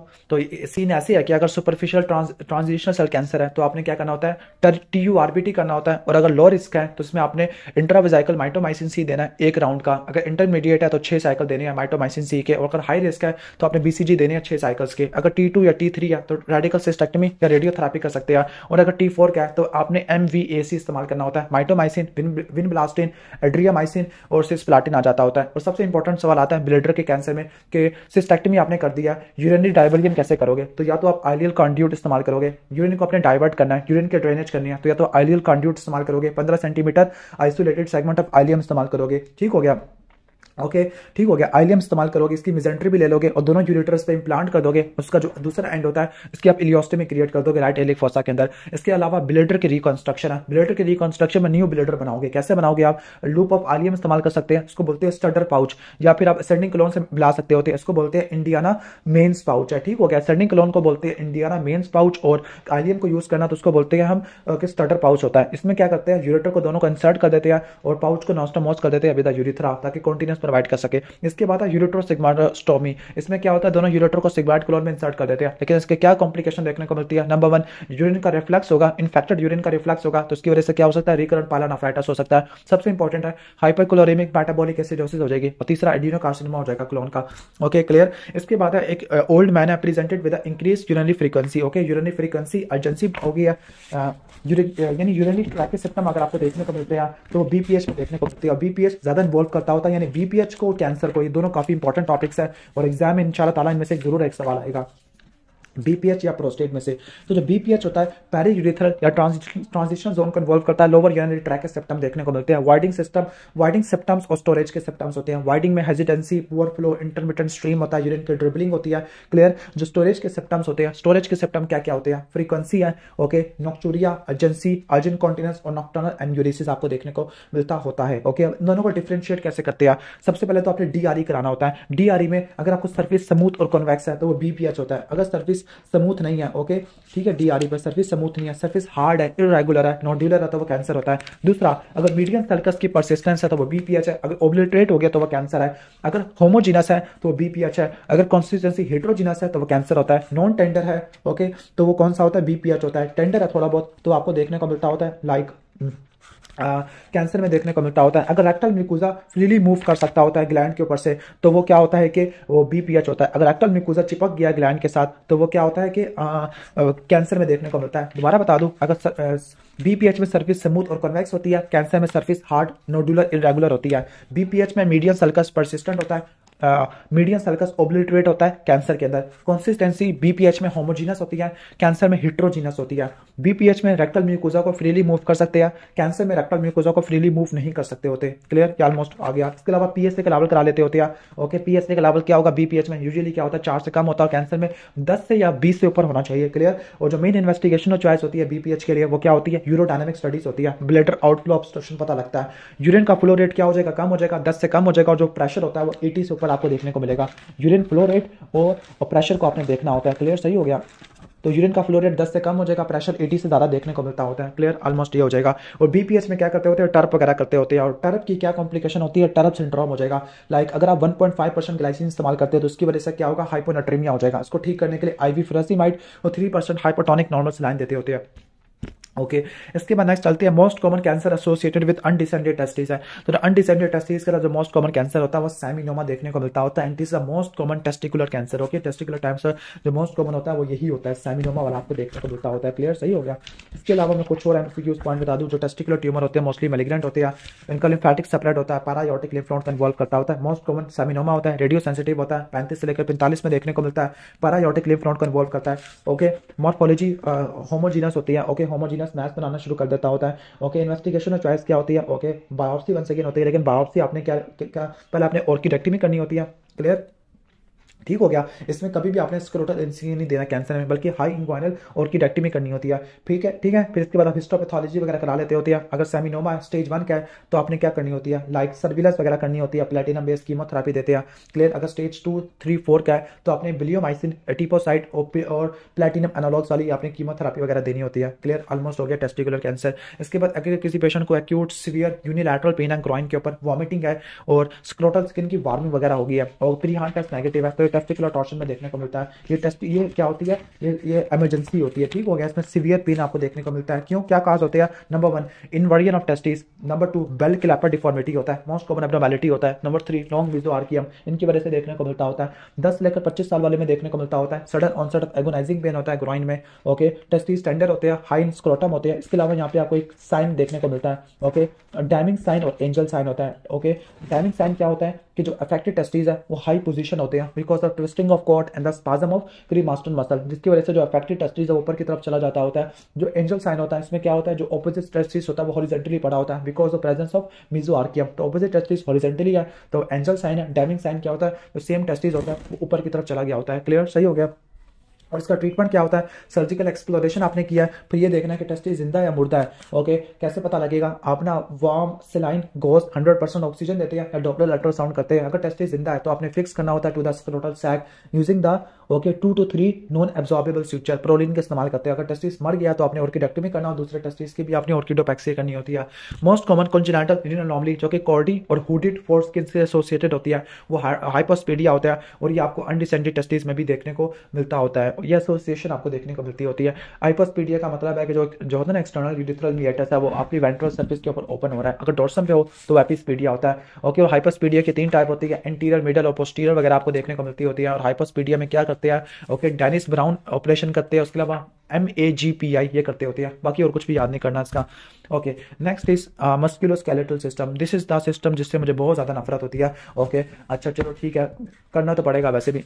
ओके नफरत करने से क्या मिलेगा, चलो जो शोल्डर जॉइंट की डिसलोकेशन और हिप जॉइंट की डिसलोकेशन, इन दोनों की साइड डिफरेंट होती है। जो शोल्डर जॉइंट की जो डिसलोकेशन होती है ना वो इंटीरियर होती है मोस्टली, लेकिन पोस्टीरियर भी हो सकती है। अगर आपने इंटीरियर डिसलोकेशन करानी है शोल्डर जॉइंट की तो आपने क्या करवाना होगा, फोर्सफुल एबडक्शन और एक्सटर्नल रोटेशन आपने करानी होगी। ठीक हो गया। Okay clear. और जो शोल्डर जॉइंट की जो डिसलोकेशन होती है उसको ठीक करने के लिए 3 मेथड होते हैं, कोचर, हिपोक्रेटिक और आपका आ जाएगा हैंगिंग आर्म या ग्रेविटेशनल मेथड है। जो कोचर मेथड होते हैं उसका मिमोनिक है टियर, टी से ट्रैक्शन, ई से एक्सटर्नल रोटेशन, ओके ए से आपका आ जाएगा इडक्शन और आर से रोटेशन जो कि इंटरनल रोटेशन होती है। हिपोक्रेटिक मेथड में एल्बो हाइपर एक्सटेंडेड होती है, और हैंगिंग आर्म या ग्रेविटेशन मेथड के अंदर सैंड बैग इस्तेमाल करते होते हैं। And what are the complication of shoulder dislocation, this is the axillary nerve injury, जिसकी वजह से डेल्टॉइड की पैरालिसिस आपको देखने को मिल सकती होती है। Okay injury in the football player, forceful flexion and the medial rotation of नी, तो उसकी वजह से मीडियल मेनिस्कस का टेयर देखने को मिलता है। हाइपर एक्सटेंशन है तो इंटीरियर क्रूशिएट लिगामेंट की इंजरी होती है, और इंटीरियर क्रूशिएट लिगामेंट की इंजरी में 2 साइंस पॉजिटिव आती है। वो 2 कौन सी होती है, इंटीरियर ड्रॉर साइन जो कि 90 डिग्री पे करते हैं, अगर 20 पे करूँ ये साइन तो उसको बोलती है लचमैन टेस्ट, पता नहीं मैं सही प्रोनाउंस कर रहा हूँ नहीं कर रहा हूँ। Okay fall on outstretch hand है, अडल्ट गिरा है, फॉल ऑन आउटस्ट्रेच हैंड है, एक्सरे पे कुछ भी नहीं मिला, लेकिन 2 से लेकर 3 हफ्तों के बाद आपको डिफॉर्मिटी मिल गई है और टेंडरनेस है, एनाटॉमिकल सन ऑफ बॉक्स में वो स्किफाइड बोन का फ्रैक्चर होता है। यानी ये होता है कि अगर कोई एडोलेसेंट मेल है या फीमेल है, okay, fall on outstretch hand है, रिस्ट का पेन है, टेंडरनेस, एनाटॉमी का स्नफ बॉक्स में, एक्सरे नॉर्मल है, एमआरआई आपने करानी होती है, तो स्किफाइड बोन का फ्रैक्चर होता है। फ्रैक्चर आपको 2 से लेकर 3 हफ्तों के बाद देखने को मिलता होता है, ओके। और उसकी क्या कॉम्प्लिकेशन होती है, एवास्कुलर नेक्रोसिस ऑफ प्रॉक्सिमल पोल। और इसका ट्रीटमेंट क्या होता है, पहले थंब में स्पाइका कास्ट अप्लाई करते हैं, फिर एक्सरे 2 से लेकर 3 हफ्तों के बाद कराते हैं। अगर बोन के फ्रैगमेंट अनडिस्प्लेस्ड है तो आपने प्लास्टर लगा देना है, अगर डिस्प्लेस्ड है तो open reduction with internal fixation आपने कर देना होता है। Okay, most common malignant tumour of bone, ये थोड़ी एमसीक्यूज पॉइंट कम नहीं है, देख लूं एमसीक्यूज पॉइंट थोड़े हैं यहाँ पर, नहीं बल्कि ठीक है। Okay, most common malignant tumour of bone, तो मैलिग्नेंट ट्यूमर ऑफ बोन कौन सा होता है, मोस्ट कॉमन ओस्टियोसार्कोमा होता है। 3 तरह के ट्यूमर होते हैं। एपिफाइसिस पे जो होता है वो जॉइंट सेल होता है जिसमें आपको सोप बबल अपीयरेंस देखने को मिलती होती है। दूसरा आपने रट्टा मारना है कि आपका लाइक जो मेटाफाइसिस पे आपका ओस्टियोसार्कोमा होता है, सनबर्स्ट अपीयरेंस देखने को मिलती होती है। तीसरा आपका इसमें कोड बैंड ट्रायंगल भी होता है। तीसरा डायफिसिस है, डायफिसिस पे आपको एविंग सार्कोमा देखने को मिलता है, कोनियन स्किन अपीयरेंस देखने को मिलती है। ओके, 2 तरह के फ्रैक्चर है, रेडियस और अल्ना के। अगर फ्रैक्चर हुआ रेडियस का और अल्ना डिसलोकेट हो गया, ओके, स्पेसिफिकली जो कौन सा पार्ट होता है अल्ना का डिसलोकेट हो जाता होता है, जो डिस्टल अल्ना का पार्ट डिसलोकेट हो जाता है तो उसको ग्लेजिया फ्रैक्चर कहते हैं। और जो आपका होता है मोन्टीजिया फ्रैक्चर, इसमें क्या होता है, इसमें फ्रैक्चर अल्ना होती है और रेडियस डिसलोकेट होता है, ठीक हो गया, तो उसको मोन्टीजिया फ्रैक्चर कहते हैं। दोनों का ट्रीटमेंट होता है ORIF, open reduction with internal fixation. अब जो ORIF होता है बहुत सारी जगह पे करते होते हैं। फॉर एग्जांपल आप ORIF कोलिस फ्रैक्चर में भी करते हैं, सिमित के फ्रैक्चर में भी करते हैं, मोन्टीजिया में भी करते हैं, ग्लेजिया में भी करते हैं, स्किफाइड के फ्रैक्चर में भी करते होते हैं। क्लियर, ऑलमोस्ट ये हो जाएगा। ओके, थोरैक्स वगैरह में चलते होते हैं। Tumour of lung presenting with Horner syndrome, Horner syndrome है, C8T1 की लीजन आपको देखने को मिलती है, तो ये पैनकोस्ट ट्यूमर में देखने को मिलती है। लंग्स के ट्यूमर में क्लबिंग आपको देखने को मिलता है, स्मोकिंग आपका मोस्ट कॉमन काज होता है। एंटीरियर मीडियस्टिलम का जो मोस्ट कॉमन ट्यूमर होता है वो थाइमोमा होता है। पोस्टीरियर का आई थिंक न्यूरोफाइब्रोमा देखने को मिलता होता है। तो ये लंग्स का ट्यूमर वगैरह आ गया। ओके, इसके अलावा कुछ और पॉइंट्स वगैरह देख लेते हैं बुक से, क्योंकि ये टॉपिक ना बहुत ज़्यादा रेयर टॉपिक है। ओके, तो लंग कैंसर में जो पैनकोस ट्यूमर है ना वो क्या करता है, हॉर्नर सिंड्रोम करा देता है। मियोसिस, टॉसिस, मियोसिस, एनॉप्थाल्मोस और डिक्रीज स्वेटिंग आपको देखने को मिलती है। T1 कब लेबर करते हैं, ट्यूमर 3 सेंटीमीटर से ऊपर का है। T2 ट्यूमर 3 सेंटीमीटर से बड़ा का है, ठीक है। T3 कोई भी ट्यूमर जो कि कैरिना के अंदर है। T4 हार्ट या ग्रेट वेसल को इन्वॉल्व कर गया तो ये आता है। अब इसकी ट्रीटमेंट क्या होता है, अगर स्टेज 1 और 2 है तो लोबेक्टमी करनी है, निमोनेक्टमी करनी है, निमोनेक्टमी है और वेज रिसेक्शन करनी होती है। यानी अगर स्टेज 1 और 2 का है तो लोबेक्टमी, निमोनेक्टमी या वेज रिसेक्शन है। स्टेज 3 में है तो इसमें आपने क्या करना होता है, सर्जरी, कीमो, रेडिएशन करते होते हैं। स्पेसिफिकली 3A में सर्जरी, कीमो, रेडिएशन है। अगर 3B या 4 है तो सिर्फ पिलिएटिव ट्रीटमेंट आपने करना होता है। क्लियर, ऑलमोस्ट ये हो जाएगा। Initial step in the management of unilateral absent breath sound after the road traffic accident है तो टेंशन हीमोथोरैक्स होता है। टेंशन हीमोथोरैक्स में नीडल डिकम्प्रेशन या थोरैकोसेंटेसिस करना होता है। Second intercostal space mid clavicular line में जो फाइनल ट्रीटमेंट होता है वो चेस्ट ट्यूब इंट्यूबेशन होती है। ट्रायंगल ऑफ सेफ्टी में डालती है। क्या बाउंड्री होती है, ओके, बाउंड्री में आपका लाइक आ जाता होता है, 5th रिब आ जाती है नीचे।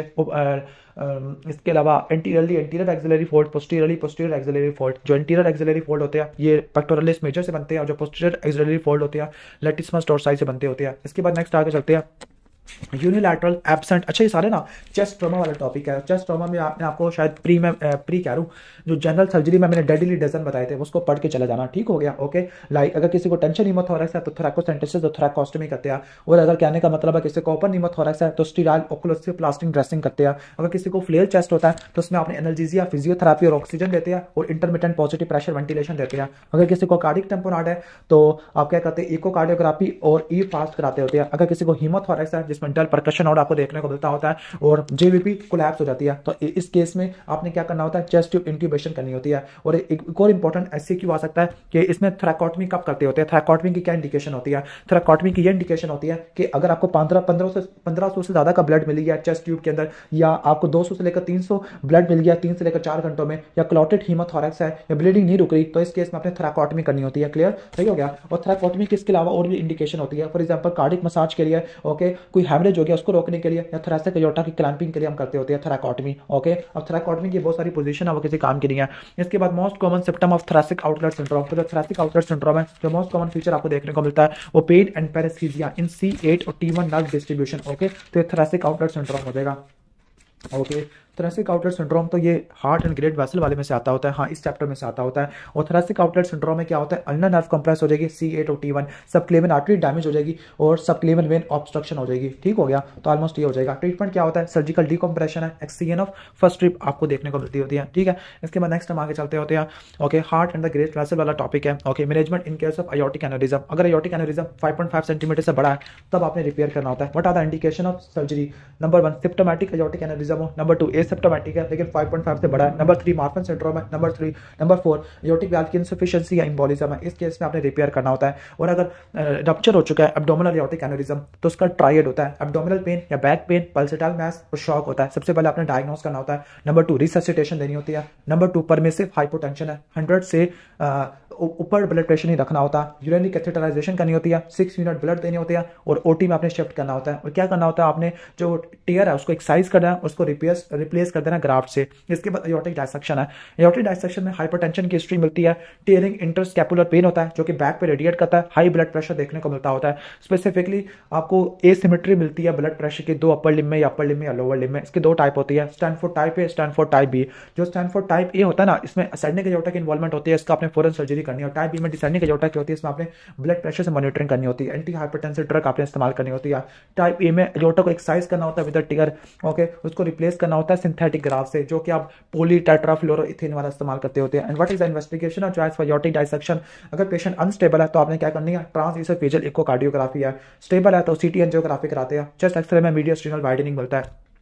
ओके, कैबेज में जो ग्राफ्ट इस्तेमाल करते हैं वो लीमा और ग्रेट सैफनेस वीन वाला ग्राफ्ट इस्तेमाल करते हैं, लीमा और ग्रेट सैफनेस वीन वाला होता है। ठीक है, अब कैबेज कब करते हैं, अगर लेफ्ट मेन स्टेम डिजीज है, 50% से ज्यादा की ओक्लूजन है लेफ्ट मेन स्टेम आर्टरी में, या प्रोक्सिमल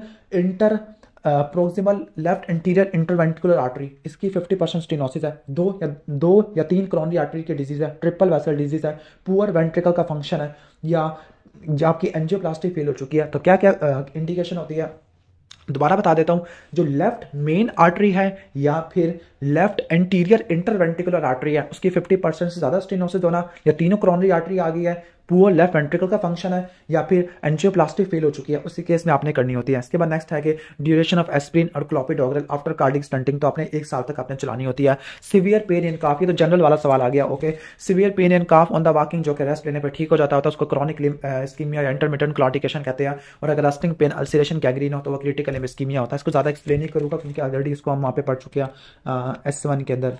ओके, इसके बाद अब नेक्स्ट आगे चलते होते हैं। नेक्स्ट हमारा है हेड एंड नेक है, इसके बाद नेक्स्ट हमारा हेड एंड नेक है और थायराइड है, फिर एंडोक्राइन है, ब्रेस्ट वाला चैप्टर है, न्यूरोसर्जरी वाला चैप्टर है। ओके, इसको फिनिश करते हैं। ओके, थोरेक्स तो हो गया, हार्ट एंड ग्रेट वेसल भी हो गया। ओके, हेड एंड नेक वगैरह में चलते होते हैं। ओके, ठीक है। Next step in management of unresponsive patient with mandibular fracture है। ओके, एक पेशेंट है जिसका मैंडिबल का फ्रैक्चर हो गया है। ओके, तो आपने क्या करनी होती है, मैंडिबल का फ्रैक्चर है या फिर इसका फ्रैक्चर होता है। अच्छा, मैंडिबल का जो मोस्ट कॉमन फ्रैक्चर होता है ना वो किस जगह से आपको देखने को मिलता होता है, लाइक हम क्या करते हैं कि जो इसका कुंडालन नेक होता है उसका फ्रैक्चर आपको देखने को मिलता होता है, कुंडालन नेक है। इसमें आपने क्या मैनेजमेंट करनी होती है, एक बात अट्टा मार लेना, मैक्सिलोफेशियल ट्रॉमा में आपने यूजुअली क्या होती है कि ईटीटी वगैरह या फिर एनजी वगैरह पास नहीं करते होते बल्कि सीधा ट्रैकियोस्टमी करते होते हैं। ओके, मोस्ट कॉमन साइड क्या होती है, कुंडालन नेक का फ्रैक्चर होता है। अगर क्लोज्ड फ्रैक्चर, इसकी जो फ्रैक्चर की मैनेजमेंट 2 तरीके से होती है, क्लोज्ड या ओपन है। क्लोज्ड में क्या होता है, क्लोज्ड में आप क्या करते हैं, फ्रैक्चर को रिड्यूस करते हैं और इंटरमैक्सिलरी फिक्सेशन करते हैं, IMF दे देते हैं, इंटरमैक्सिलरी फिक्सेशन है। ओके, और ओपन टेक्निक के अंदर क्या करते हैं, ओपन रिडक्शन और क्या करते हैं, फिक्सेशन कर देंगे मैंडिबुलर प्लेट से। ठीक हो गया। क्लोज में क्या करते थे, IMF इस्तेमाल करते थे, ओपन में क्या करते हैं, मैंडिबुलर प्लेट आप इस्तेमाल करते होते हैं। इसके बाद नेक्स्ट है optimal timing for unilateral cleft lip और क्लेफ्ट पैलेट है। क्लेफ्ट लिप है और क्लेफ्ट पैलेट दोनों है, तो पहले क्लेफ्ट लिप को 6 महीनों पे आपने क्लोज करना होता है। कैसे करोगे, टेनिसन रेंडल और मिलार्ड रोटेशन एडवांसमेंट टेक्निक ऐसा कुछ था, मिलार्ड रोटेशन एडवांसमेंट और टेनिसन रेंडल था। और जो पैलेटोप्लास्टी वो 18 महीनों पे करते होते हैं। इसके बाद most common tumour of parotid gland, तो वो कौन सा ट्यूमर होता है, पिलियोमॉर्फिक एडिनोमा आपको देखने को मिलता होता है। क्लियर, सही हो गया। और कौन कौन से ट्यूमर होते हैं, pleomorphic adenoma, basal cell adenoma, oncocytoma, इसके अलावा और भी होते हैं oncocytoma, basal cell adenoma, Warthin tumour होता है। अब पिलियोमॉर्फिक एडिनोमा और वार्थिन का क्या फर्क होता है, तमाम पैरोटिड ग्लैंड के ट्यूमर फीमेल में होते हैं सिवाय वार्थिन के, वो मेल में देखने को मिलता है। वार्थिन वाला 10% बायलैटरल होता है, पिलियोमॉर्फिक एडिनोमा में 3 to 5% मैलिग्नेंसी के चांस होते हैं, वार्थिन में नहीं होते। ओके, जो पिलियोमॉर्फिक एडिनोमा में रट्टा मार लेना, कोल्ड स्पॉट्स होते हैं द टेक्नीशियम स्कैन, जबकि वार्थिन ट्यूमर में हॉट स्पॉट्स होते हैं ऑन द टेक्नीशियम स्कैन होता है। And what is the treatment of pleomorphic adenoma, तो सुपरफिशियल लोब की इन्वॉल्वमेंट है तो सुपरफिशियल पैरोटिडेक्टमी, अगर दोनों लोब्स की इन्वॉल्वमेंट है तो टोटल पैरोटिडेक्टमी, अगर कैंसर है तो रेडिकल पैरोटिडेक्टमी आपने करनी होती है। क्लियर, सही हो गया। और कौन से कैंसर आपको देखने को मिलते हैं, लाइक जो पैरोटिड ग्लैंड के ट्यूमर होते हैं, स्लैवरी ग्लैंड के, तो आपने इसको दो में डिवाइड करना होता है, हाई ग्रेड और लो ग्रेड। हाई ग्रेड के अंदर आपका squamous cell carcinoma, adenocarcinoma, high grade mucoepidermoid है। और लो ग्रेड के अंदर आपके कौन कौन से आ जाते हैं, एक्टिनिक सेल कार्सिनोमा, उसके अलावा आपका आ जाता है एडिनॉइड सिस्टिक कार्सिनोमा, और लो ग्रेड म्यूकोएपिडर्मोइड कैंसर आ जाते होते हैं। एक बात को रट्टा मार लेना कि पैरोटिड ग्लैंड के लिए जो इन्वेस्टिगेशन और चॉइस होती है अल्ट्रासाउंड विद एफएनएससी और ट्रू कट या कोर कट बायोप्सी होती है। और जो पैरोटिड ग्लैंड के अलावा बाकी सारे ट्यूमर्स होते हैं उसमें आपने एमआरआई कराना होता है। और ये कैसे पता लगेगा कि ये मैलिग्नेंसी हो गया पैरोटिड ग्लैंड की या बिनाइन ट्यूमर में, चार चीजें नोट करनी है। Number 1 rapid increase in size, number 2 involvement of facial nerve, number 3 cervical lymphadenopathy, और नंबर 4 अल्सरेशन ऑफ स्किन है। ये चार चीजें इंडिकेट करती होती है। और अगर पैरोटिड ग्लैंड की अगर आप सर्जरी करते हैं, पैरोटिडेक्टमी करते होते हैं तो फ्राई सिंड्रोम हो जाता है, गस्ट्रेटेड स्वेटिंग होती है। ओके, इसकी प्रिवेंशन कैसे करते हैं, इसको ऑरिकुलोटेम्पोरल नर्व सिंड्रोम भी कहते हैं। इसकी प्रिवेंशन कैसे करते हैं, स्टेनोक्लीडोमास्टोइड का या स्किन का फ्लैप या टेम्पोरालिस फेशिया का फ्लैप लेते होते हैं between the skin and the parotid bed. और इसका अगर हो गया है कैसे मैनेज करोगे, एंटी पर्स्पिरेंट एजेंट है, टिम्पैनिक न्यूरेक्टमी है, और लास्ट में बोटॉक्स के इंजेक्शन देते होते हैं। Okay, drooping of angle of mouth, तो ये फेशियल नर्व पाल्सी में आपको देखने को मिलता होता है। ओके, सही हो गया। इसके बाद थायराइड ग्लैंड वगैरह के डिसऑर्डर में आ जाते हैं। Treatment in case of post thyroidectomy, formation of haematoma and the breathing issue है। ओके, तो थायराइडेक्टमी की सारी कॉम्प्लिकेशन आपने अच्छे से पढ़ लेनी होती है। फॉर एग्जाम्पल अगर आपने थायराइडेक्टमी किया है, ओके, जो थायराइडेक्टमी होती है लोबेक्टमी हो सकती है, इसके अलावा सब टोटल हो सकती है जिसमें 8 ग्राम बचाते हैं, नियर टोटल में 8 ग्राम एक साइड पे बचाते हैं। ओके, तो क्या क्या कॉम्प्लिकेशन हो सकती है। नंबर 1 आपने थायराइडेक्टमी किया है और थायराइडेक्टमी करने के बाद आपको स्वेलिंग हो गई इन फ्रंट ऑफ नेक है और रिस्पिरेटरी डिस्ट्रेस हो गया, ठीक हो गया, तो ये होता है टेंशन हीमाटोमा होता है। क्यों होता है, due to slippage of ligature. Okay, ligature slip हो गया जिसकी वजह से टेंशन हीमाटोमा हो गया, और ये टेंशन हीमाटोमा ट्रैकिया को कंप्रेस करेगा। इस केस में क्या करना होता है, सबसे पहले एयरवे ऑब्स्ट्रक्शन के साइंस को देखना होता है, फौरन ही अपने स्किन के स्टिचेस को और डीप स्टिचेस को आपने रिमूव करना होता है और आपने हीमाटोमा को इवैक्यूएट करना होता है। फिर आपने क्या करना होता है, जो ब्लीडिंग वेसल है आपने उसको लाइगेट करना होता है, वुंड को आपने वॉश करना है नॉर्मल सलाइन से और ड्रेन लगा देनी है। क्या क्या स्टेप्स है, एयरवे ऑब्स्ट्रक्शन को देखा, स्टिचेस को खोला आपने, स्किन की या डीप स्टिचेस को, हेमाटोमा को इवैक्यूएट किया, ब्लीडिंग वेसल को लाइगेट किया, वुंड को वॉश किया नॉर्मल सलाइन से और आपने ड्रेन लगा दिया। और लास्ट में आपने क्या करना होता है, ब्लड की ट्रांसफ्यूजन भी दे सकते होते हैं। ओके, और क्रिकोथैलाटॉटमी भी कर सकते हैं। और क्या कॉम्प्लिकेशन हो सकती है, रिस्पिरेटरी ऑब्स्ट्रक्शन है, वंस अगेन ये टेंशन हीमाटोमा या ट्रैकियोमलेशिया की वजह से देखने को मिल सकती है। ट्रैकियोमलेशिया की क्या हिस्ट्री होती है, लॉन्ग स्टैंडिंग गोइटर होता है, जैसे उसको रिमूव करेंगे ना तो क्या हो जाएगा, ट्रैकिया कोलैप्स हो जाएगा। तो इसमें आपने क्या करनी होती है, ईडीटी या ट्रैकियोस्टोमी करते हैं। इसके अलावा रिकरेंट लेरेंजियल नर्व की पाल्सी हो सकती है। अगर bilateral recurrent laryngeal nerve palsy है तो वोकल कॉर्ड की मीडियन पोजीशन हो जाती है, जिसमें डिस्निया कफ आपको देखने को मिलती है। इमरजेंसी ट्रैकियोस्टोमी करनी होती है और आपने क्या करनी है, वोकल कॉर्ड की लैटरलाइजेशन करनी है। कैसे करोगे आप, टेफ्लॉन इंजेक्ट कर दोगे। हाइपोकैल्सीमिया 24 to 48 आवर्स में देखने को मिलता है। चॉपस्टिंग या ट्रोजियोसाइन देखने को मिलता है। कैल्शियम की सप्लीमेंटेशन करोगे। जो मोस्ट लिथल कॉम्प्लिकेशन है वो क्या होती है, थायरोटॉक्सिकोसिस होती है। ओके, थायराइड स्टॉर्म होता है। क्लियर, क्यों होता है, इनएडिक्वेट preparation of thyroid, long standing goitre वगैरह की वजह से होता है। ट्रीटमेंट के अंदर आपने आईवी फ्लूइड्स देनी होती है, हाइड्रोकोर्टिसोन देना होता है। ओके, स्टीरॉइड दे दिया, ऑक्सीजन दे दिया, अगर एट्रियल फिब्रिलेशन है तो डाइजॉक्सिन दे दिया। ओके, डायबिटिक दे दिया। ओके, कूलिंग करनी है आपने पेशेंट की और आपने सीपीएल देना है, कार्बिमजोल प्रोपेनोलोल ल्यूगोल सोल्यूशन है। क्लियर, और अगर थायराइड इनसफिशिएंसी है तो आपने 150 माइक्रोग्राम थायरॉक्सिन देना है और अगर रिकरेंस ऑफ गोइटर है तो आपने सप्रेसिव डोज देनी है 200 माइक्रोग्राम की। ओके, ऑलमोस्ट ये हो जाएगा। ओके, इसके बाद नेक्स्ट है कि ट्रीटमेंट और choice for papillary thyroid cancer, तो टोटल थायराइडेक्टमी होती है और टोटल थायराइडेक्टमी और इसके साथ आप नेक की डाइसेक्शन करते होते हैं पेपिलरी और फॉलिकुलर कैंसर में। इसके अलावा और क्या करते होते हैं, post operative radio active iodine दे देते होते हैं। और मॉनिटरिंग कैसे करोगे आप, थायरोग्लोबुलिन से और होल बॉडी थायराइड स्कैन से करते होते हैं। क्लियर, और स्टेमोमा बॉडी और ऑर्फन एनीआई न्यूक्लियस ये आपको पेपिलरी में देखने को मिलता है। Most common complication of long standing Hashimoto's तो मैलिग्नेंट लिम्फोमा होता है। ओके, पैराथायराइड ग्लैंड को अगर आपने लोकलाइज करना है सर्जरी से पहले तो आपने हाई रेजोल्यूशन अल्ट्रासाउंड और सिस्टम में भी स्कैन करना होता है। पैराथायराइड ग्लैंड के अंदर चीफ सेल्स होते हैं जिनका डार्क स्टेनिंग न्यूक्लियस होता है। Okay, most common complication of hyper parathyroidism तो रेडियो ओपैक किडनी स्टोन्स होते हैं। And the most common clinical feature तो वो बोन पेन आपको देखने को मिलता है। स्टोन, बोन, ग्रोन्स, मोन्स ये आपको देखने को मिलते हैं। ये हमने मेडिसिन में अच्छे से पढ़ लिया था। इसके बाद confirmatory investigation in the breast issues, majority of the cases के अंदर एफएनएसी आपने करानी होती है, और जब भी कोई ब्रेस्ट का लंप या डिस्चार्ज हो जाए तो आपने ट्रिपल असेसमेंट करनी होती है। ट्रिपल असेसमेंट में क्लिनिकल असेसमेंट, रेडियोलॉजिकल और हिस्टोलॉजिकल है। क्लिनिकल में एज और हिस्ट्री एग्जामिनेशन है, रेडियोलॉजिकल के अंदर अल्ट्रासाउंड और मैमोग्राफी, और हिस्टोपैथोलॉजिकल के अंदर FNAC, core cut, hetero cut, biopsy आ जाती है। Best for screening breast cancer. Okay, तो स्क्रीनिंग के लिए मैमोग्राफी करते हैं, एमआरआई भी इस्तेमाल कर सकते हैं। एमआरआई कब करेंगे? स्कार को रिकरेंस से डिफरेंशिएट करने के लिए, इम्प्लांट्स वाली फीमेल में करते होते हैं, डीसीआईएस किक स्टंट को देखने के लिए, और लोबुलर कार्सिनोमा इन साइटो की मल्टीफोकल मल्टीसेंट्रिसिटी को देखने के लिए। इसके अलावा हाई रिस्क फीमेल में स्क्रीनिंग के तौर पर इस्तेमाल करते हैं। प्री मोनोपॉजल फीमेल है जिसको मोबाइल ब्रेस्ट का मैस है, इसको ब्रेस्ट लंप, ब्रेस्ट माउस भी कहते होते हैं, तो ये फाइब्रोएडेनोमा में देखने को मिलता होता है। दूसरा जो स्ट्रोमा का ट्यूमर होता है वो फाइलोइडीज ट्यूमर होता है। दोनों को कैसे डिफरेंशिएट करना है? फाइब्रोएडेनोमा 40 साल से नीचे होता है, फाइलोइडीज ट्यूमर 40 साल से ऊपर होता है। फाइब्रोएडेनोमा यूजुअली क्या होता है? 5 सेंटीमीटर से नीचे का होता है। अगर 5 सेंटीमीटर से ऊपर का हो तो वो जायंट फाइब्रोएडेनोमा होता है। फाइलोइडीज 5 सेंटीमीटर से ऊपर का होता है। ओके, फाइब्रोएडेनोमा को ब्रेस्ट माउस कहते हैं, फाइलोइडीज ट्यूमर को सिस्टोसार्कोमा, फाइलोइडीज या फिर सीरोसिस्टिक डिजीज ऑफ ब्रूडी भी कहते होते हैं। क्लियर? सही हो गया। फाइब्रोएडेनोमा में मैलिग्नेंसी नहीं होती और आपको फाइलोइडीज में मैलिग्नेंसी देखने को मिल सकती होती है। क्लियर? दोनों की इन्वेस्टिगेशन मेनली क्या होती है? अल्ट्रासाउंड करा लेते होते हैं, लेकिन जो फाइलोइडीज में आपने ट्रू कट बायोप्सी करानी होती है। ट्रीटमेंट क्या होता है? फाइब्रोएडेनोमा का जो ट्रीटमेंट होता है इन्यूक्लिएशन और एक्सीजनल बायोप्सी होता है, जबकि फाइलोइडीज में अगर बिनाइन है तो वाइड लोकल एक्सीजन है, और अगर मैलिग्नेंट है तो सिंपल मास्टेक्टमी करते हैं। सिंपल मास्टेक्टमी को जगह पे भी आएगा, वो होगा पेजर डिजीज। ओके, सही हो गया। Treatment of choice for lactational breast abscess. Okay, lactational breast abscess step Orius की वजह से देखने को मिलती होती है। ट्रीटमेंट क्या होता है? अल्ट्रासाउंड गाइडेड एस्पिरेशन करनी होती है।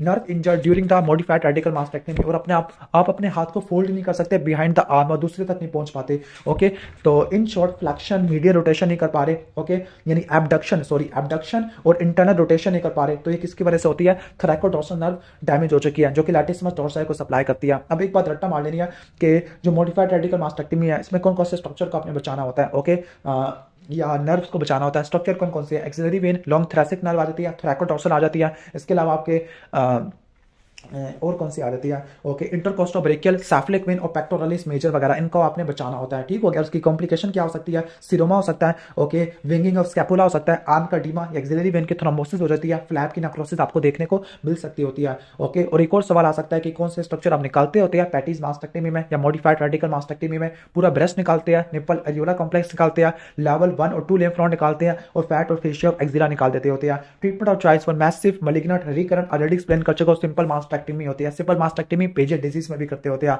ओके, और बिनाइन केसेस में इन्यूक्लिएशन या वाइड एक्सीजन भी करते होते हैं। ओके, कैंसर वगैरह में से कुछ भी नहीं आया हुआ। चलो आपको ऐसे बता देता हूँ, जो कैंसर की जो ग्रेडिंग होती है या स्टेजिंग होती है आपसे पूछी जा सकती होती है। अगर 2 सेंटीमीटर से कम का तो वो T1 होता है, 2 से लेकर 5 का तो वो T2 है, 5 से ज्यादा का तो T3 आ जाता है, और अगर चेस्ट वाल को इन्वॉल्व करना शुरू कर देता है वो T4 है। यानी T4A का मतलब है चेस्ट वाल को इन्वॉल्व करता है, और चेस्ट वाल में रिब्स आता है, इंटरकोस्टल मसल आते हैं, सेराटस इंटीरियर आता है। T4B का मतलब स्किन को इन्वॉल्व कर रहा है। Diet means POD orange appearance है, और POD ऑरेंज अपीयरेंस सब डर्मल लिम्फेटिक्स की इन्वॉल्वमेंट की वजह से होती है। T4C स्किन और चेस्ट वाल दोनों की इन्वॉल्वमेंट है, और T4D कब लेबल करते हैं? इन्फ्लेमेटरी ब्रेस्ट कैंसर है। अगर स्टेज 1 या 2 है तो ब्रेस्ट कंजर्वेशन थेरेपी करनी होती है, जिसमें क्या होता है कि वाइड लोकल एक्सीजन देंगे, रेडियोथेरेपी करते हैं, एक्सिलरी की डाइसेक्शन करते हैं। अगर 3 है तो आपने न्यू एडजुवेंट कीमो रेडिएशन देनी होती है और MRM करनी होती है। स्टेज 4 में पेलिएटिव ट्रीटमेंट होता है। जो ब्रेस्ट कंजर्वेशन थेरेपी होती है ये प्रेगनेंसी में कॉन्ट्राइंडिकेटेड होती है, और जो बेस्ट प्रोग्नोस्टिक मार्कर होता है वो स्टेजिंग होता है। ओके, अब न्यूरो सर्जरी के अंदर चलते हैं। Skill to assess outcome and prognosis, तो वो कौन सा होता है? GCS होता है। ये भी सवाल आ चुका था S1 में।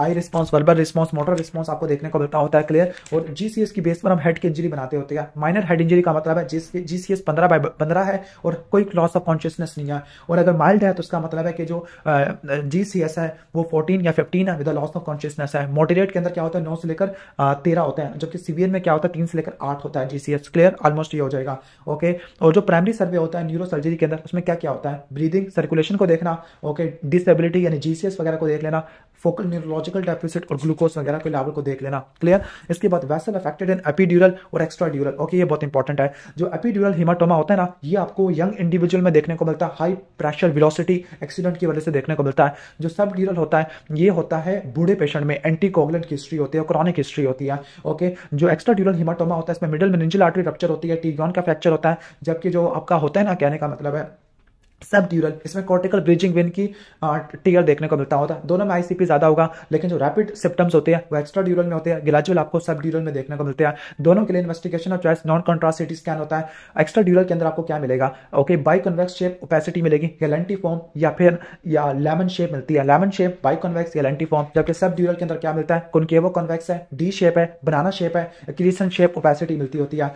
ल्यूसिड इंटरवल सिर्फ एक्स्ट्रा ड्यूरल में होता है और ल्यूसिड इंटरवल सब ड्यूरल में नहीं होता। दोनों का ट्रीटमेंट क्या, आपने आईसीपी को कम करना होता है और आपने क्या करना है, बर्ड होल सर्जरी और क्रेनियोटमी आपने करनी होती है। क्लियर, ऑलमोस्ट ये हो जाएगा। इसके बाद burning sensation aggravated at night है और रिलीव बाय शेकिंग हैंड्स है, तो ये कार्पल टनल सिंड्रोम होता है। इडियोपैथिक हो सकता है, प्रेगनेंसी, ओबेसिटी, मिक्सोडीमा की वजह से हो सकता है, रूमेटॉइड आर्थराइटिस, एक्रोमेगाली या डायबिटीज की वजह से देखने को मिल सकता होता है। लैटरल 3.5 फिंगर्स में आपको सेंसेशन देखने को मिलती होती है। क्लियर, जो बर्निंग सेंसेशन होती है ये रात के वक्त एग्रेवेट हो जाती है, शेकिंग हैंड से रिलीव हो जाती है। Signs of median nerve injury आपको देखने को मिलता है। फैलन साइन, टीनल साइन देखने को मिलता है। जो टीनल साइन होता है tapping of the carpal tunnel, जिसकी वजह से पेन आपको देखने को मिलेगा। पैरास्थीसिया देखने को मिलता है। फैलन साइन क्या होता है, ये पैरास्थीसिया वापस आ जाती है ऑन द रिस्ट फ्लेक्शन, यानी रिस्ट की फ्लेक्शन की वजह से पैरास्थीसिया होना तो फैलन साइन है। Okay, tapping over the carpal tunnel तो उसकी वजह से पैरास्थीसिया होना तो उसको टीनल बोलते हैं। और डर्किन कंप्रेशन में क्या होता है, डिजिटल प्रेशर लगाओगे तो सिम्टम आपको देखने को मिलते होते हैं। क्लियर, सही हो गया। और इसमें ना जो थिनार मसल है उसकी आपको एट्रोफी देखने को मिलती है। कौन कौन से मसल होते हैं, निमोनिकल लोब, एल से लुम्ब्रिकल फर्स्ट सेकंड होते हैं, ओ से क्या होता है, ओपनस पॉलिसिस होता है। क्लियर, ए से एब्डक्टर पॉलिसिस ब्रेविस, एफ से फ्लेक्सर पॉलिसिस ब्रेविस होता है। क्लियर, और उसका ट्रीटमेंट होता है 3 रट्टा मारने का। नंबर 1 स्प्लिंट्स देना है, ओके, नाइट टाइम स्प्लिंट्स देना होता है एक्सटेंशन पोजीशन के अंदर। नंबर 2 सर्जिकल इंजेक्शन देना कार्पल टनल के अंदर। नंबर 3 सर्जिकल डीकम्प्रेशन आपने करनी होती है। जो कार्पल टनल सिंड्रोम की कॉजेस मैं ऑलरेडी एक्सप्लेन कर चुका हूं, रूमेटॉइड आर्थराइटिस, मिक्सोडीमा, एक्रोमेगाली, डायबिटीज वगैरह सब चीजें हो जाएगी। Most likely diagnosis of solitary ring like enhance contrast है तो मेटास्टेटिक डिजीज में हो सकता है, वैसे ब्रेन एब्सेस में भी देखने को मिल सकता है। And the investigation of choice for brain tumour is MRI. सही हो गया। अब आपने मुझे कमेंट सेक्शन में बताना है, जिस बंदे ने लास्ट तक वीडियो देखी है, ओके, उसने मुझे कमेंट सेक्शन में बताना है उसके कितने यूक्यूज कवर हुए हैं या कितने एमसीक्यूज कवर हुए हैं एक्स्ट्रा, ईएफआई से या डोगर से या बेली से या जो मर्जी। कमेंट सेक्शन में जरूर जवाब देना है अगर आपने लास्ट तक देखी है वीडियो। अगर नहीं देखी तो फिर ना जवाब देना।